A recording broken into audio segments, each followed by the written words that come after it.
मुख्यमंत्री सुखविंदर सिंह सुक्खू वरिष्ठ कांग्रेस मंत्रियों के साथ करेंगे बैठक। सीएम के मीडिया सलाहकारों ने पत्रकारों से की बातचीत। का हिमाचल में जल्द हो सकता है कांग्रेस का संगठन। प्रदेश में लॉटरी शुरू करने पर विपक्ष लगातार कर रहा हमला। नेता प्रतिपक्ष जयराम ठाकुर ने सरकार पर लगाए गंभीर आरोप। नेता प्रतिपक्ष ने लॉटरी शुरू करने के लिए बड़ी डील की जताई आशंका।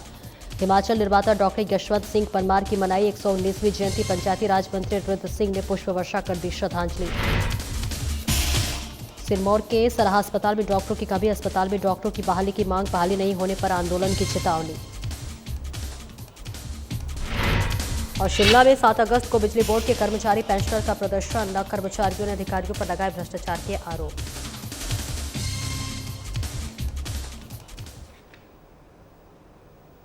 नमस्कार, स्वागत है आपका। मैं हूं आपके साथ सपना दीपक मद्देशिया। बुलेटिन का आगाज करेंगे। हिमाचल में संगठन और मंत्रिमंडल में विस्तार को लेकर दिल्ली में आज प्रदेश के मुख्यमंत्री, उप मुख्यमंत्री, कांग्रेस अध्यक्ष और वरिष्ठ कांग्रेस मंत्रियों के साथ हाईकमान की बैठक होगी। इस संदर्भ में सीएम के मीडिया सलाहकार नरेश चौहान ने पत्रकारों से बातचीत में बताया कि प्रदेश संगठन को लेकर एक अहम बैठक आज दिल्ली में होनी है। उन्होंने उम्मीद जताई है कि संगठन और मंत्रिमंडल में विस्तार को लेकर इस बैठक में अहम निर्णय लिया जा सकता है और जल्द ही प्रदेश में संगठन गठित हो जाएगा। इसके साथ ही बताया कि इस बैठक में सरकार और मंत्रियों का रिपोर्ट कार्ड भी हाईकमान के समक्ष रखा जाएगा। ज्ञात रहे कि हिमाचल में पिछले करीब 9 महीनों से कांग्रेस का संगठन निष्क्रिय है और मंत्रिमंडल में एक पद भी खाली चल रहा है।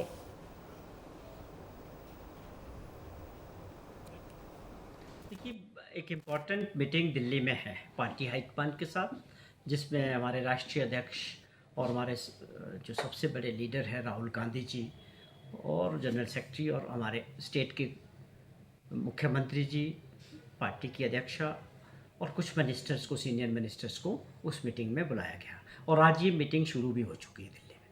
स्वाभाविक तौर पे सरकार के 2.5 साल के कार्यकाल, संगठन से जुड़े मुद्दों पे हर तरह से जो है राहुल गांधी जी इस तरह के रिव्यू मीटिंग्स, आप ये कह सकते हैं कि हमने जहाँ हमारी रूलिंग गवर्नमेंट है किस तरह से हम आगे बढ़े हैं, कौन सी योजनाएं हमने 2.5 साल में लोगों के लिए की है, कौन से ऐसे फैसले लिए हैं जो जनहित में हैं। हर मुद्दे को लेके पूरी आप समझें कि पार्टी हाईकमान लीडरशिप के साथ अपनी रिपोर्ट कार्ड और संगठन की भी और सरकार की भी हर तरह की एक चर्चा जो है आज इस मीटिंग में होगी। आगे बढ़ेंगे। जहां हिमाचल प्रदेश सरकार द्वारा आपको बताते चले कि लॉटरी की शुरू करते ही फैसले, विपक्ष लगातार हमलावर है और अब नेता प्रतिपक्ष जयराम ठाकुर ने इसको लेकर बड़े आरोप सरकार पर लगाए हैं। इस बीच नेता प्रतिपक्ष जयराम ठाकुर ने लॉटरी शुरू करने के लिए बड़ी डील की आशंका जाहिर की है। जयराम ठाकुर ने कहा कि हिमाचल प्रदेश में लॉटरी को शुरू कराने के लिए बहुत बड़ी गड़बड़ है और उसके पीछे कोई खेल खेल रहा है। एक लॉबी है जो इसको लेकर दबाव बना रही है और अब इस पर सवाल भी खड़े हो रहे हैं कि हिमाचल में लॉटरी शुरू की जा रही है तो इसके लिए कर सौदा कहाँ पर हुआ, इसके साथ हुआ है, किसके साथ हुआ है और कितने में हुआ है, कहाँ जा रहा है कि पंजाब में कि बैठ कर इसे शुरू करने का प्लान बनाया गया है। इसके साथ ही उन्होंने कहा है कि बीजेपी इसको लेकर चुप बैठने वाली नहीं है और जल्द ही पार्टी के साथ बैठक कर इसको लेकर रणनीति बनाई जाएगी। और इसके साथ ही जयराम ठाकुर ने कहा कि हिमाचल प्रदेश में सरकार द्वारा लॉटरी शुरू के पीछे ये तर्क दे रही है कि प्रदेश की आर्थिक स्थिति ठीक होगी।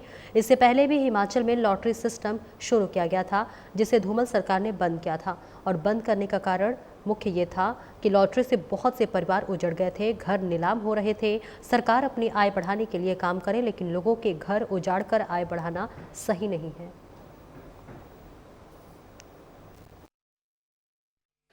कि हिमाचल प्रदेश में जो लॉटरी बंद की गई थी, लॉटरी की शुरुआत फिर से करेंगे और उससे रेवेन्यू जनरेट होगा।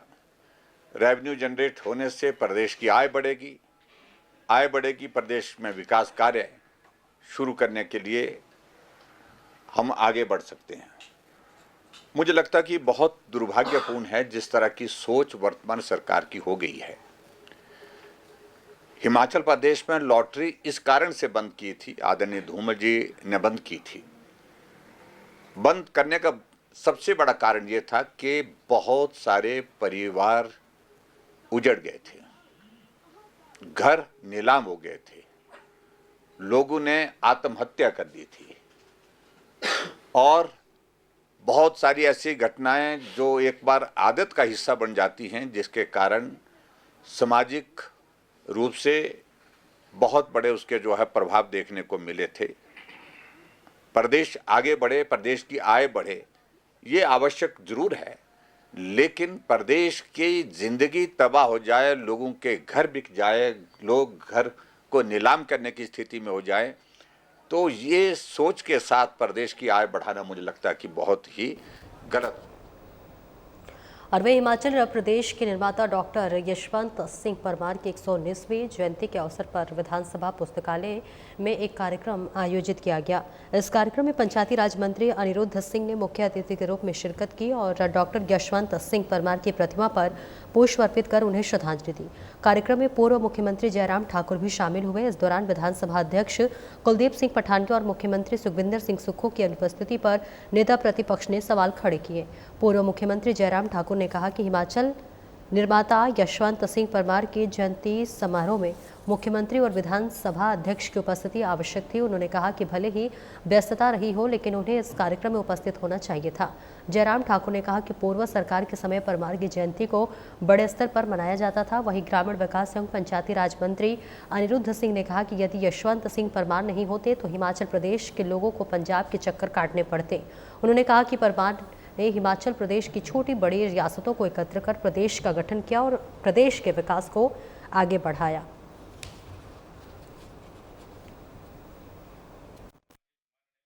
यशवंत सिंह परमार जी की आज 119वीं जयंती थी।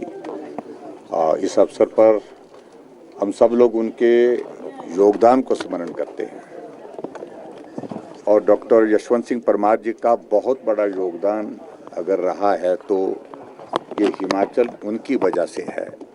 आज जहाँ भी पहुँचे हैं उनका उसमें बहुत बड़ा योगदान है।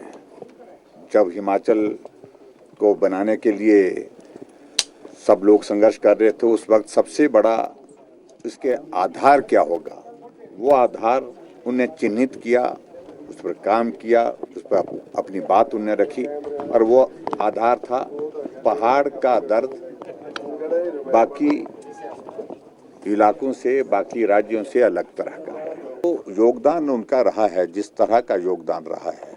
अगर हम उनको हिमाचल निर्माता के रूप में जानते हैं, उनकी पहचान उस तरह से, उनका स्वाभाविक रूप से योगदान बड़ा योगदान है। और इस बड़े योगदान को हम जब एक दिन में उनकी जयंती के अवसर पर स्मरण करते हैं, उस दिन ये कार्यक्रम भव्य होना चाहिए, अच्छा होना चाहिए, एक रस्म के रूप में हमको नहीं करना चाहिए।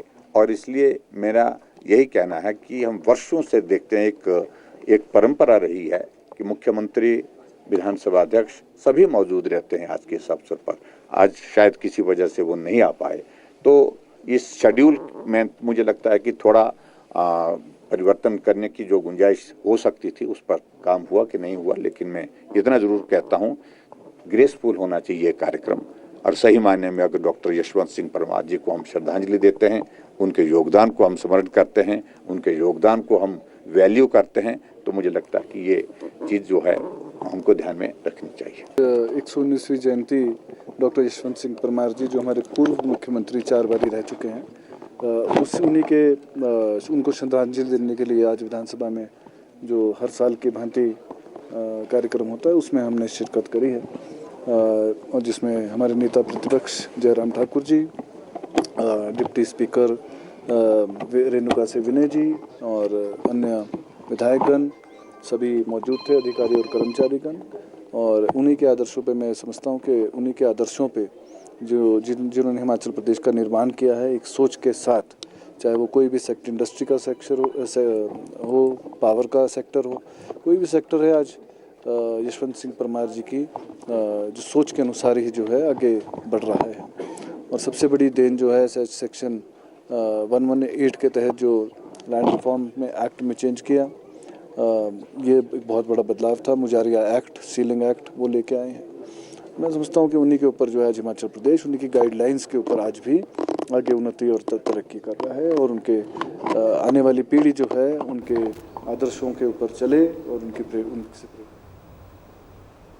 अरवे पच्छाद के करीब 40 पंचायतों को स्वास्थ्य लाभ देने वाले सराहा अस्पताल से डॉक्टरों के पदों को जल्द भरने और पच्छाद की खराब सड़कों को अतिशीघ्र दुरुस्त करवाने के लिए आज पच्छाद के विधायक रवीना कश्यप ने एसडीएम पच्छाद के माध्यम से प्रदेश मुख्यमंत्री सुखविंदर सिंह सुक्खू को एक ज्ञापन पत्र सौंपा। विधायक रवीना कश्यप ने इस मौके पर कहा कि सराहा अस्पताल पच्छाद के अलावा कुछ क्षेत्र हरियाणा की पंचायतों के लिए भी स्वास्थ्य लाभ देता है, जिसमें डॉक्टरों की भारी कमी है, जिसे देखते हुए आज पच्छाद बीजेपी ने एसडीएम के माध्यम से सरकार को ज्ञापन सौंपा है। उन्होंने प्रदेश सरकार पर पच्छाद विधानसभा क्षेत्र के साथ सौतेला व्यवहार करने के आरोप जड़े हैं।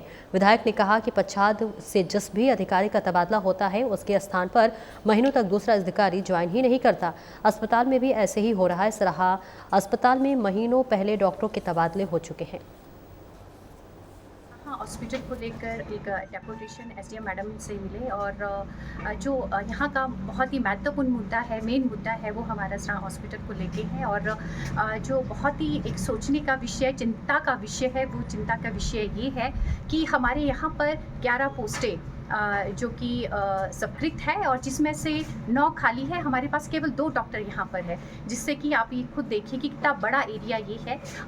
30 से 40 पंचायतों का हमारा जो सराहा है यहाँ पे केंद्र है और यहाँ पर जो हमारा सराहा हॉस्पिटल है, दूर दूर से लोग यहाँ पर अपना इलाज करवाने आते हैं। मगर जो दुख का विषय है वो विषय ये है कि यहाँ पर ना डॉक्टर्स है, ना स्टाफ है और यहाँ तक कि कई बार डेपुटेशन पर यहाँ पर डॉक्टर बुलाए जाते हैं और कई लोगों की जो शिकायत आई है वो ये है कि एक बार डेपुटेशन पे जो डॉक्टर से जो इलाज अपना करवाते हैं, दूसरी दिन वो डॉक्टर वहाँ पर नहीं मिलते हैं। और कहीं ना कहीं मैं कहना चाहूँगी कि पच्छाद की जनता के साथ स्वास्थ्य को लेकर विवाद बहुत बड़ा यहाँ पर। हिमाचल प्रदेश में मुख्यमंत्री सुखविंदर सिंह सुक्खू के नेतृत्व वाली सरकार की परेशानी एक बार फिर से बढ़ने वाली है। जी हां, बता दें कि बिजली बोर्ड के कर्मचारियों और पेंशनर ने 7 अगस्त को सरकार के खिलाफ विशाल धरना प्रदर्शन करने की तैयारी कर ली है। बिजली बोर्ड पेंशनर एसोसिएशन के जॉइंट सेक्रेटरी देवेंद्र शर्मा ने बताया कि कर्मचारियों और पेंशनरों की मांग है कि बिजली बोर्ड के लिए भी ओल्ड पेंशन स्कीम की बहाली की जाए। इसके अलावा अन्य लंबित भुगतान को भी जल्द से जल्द पूरा कराने की मांग उठाई गई है। इसके साथ ही बिजली बोर्ड पेंशनर यूनियन ने आला अधिकारियों पर भ्रष्टाचार के आरोप लगाए हैं और राज्य सरकार से सख्त कार्रवाई की मांग की है। वहीं देवेंद्र शर्मा ने कहा कि हाल ही में दावा किया गया है कि बिजली बोर्ड ने 314 करोड़ रुपए का लाभ कमाया है।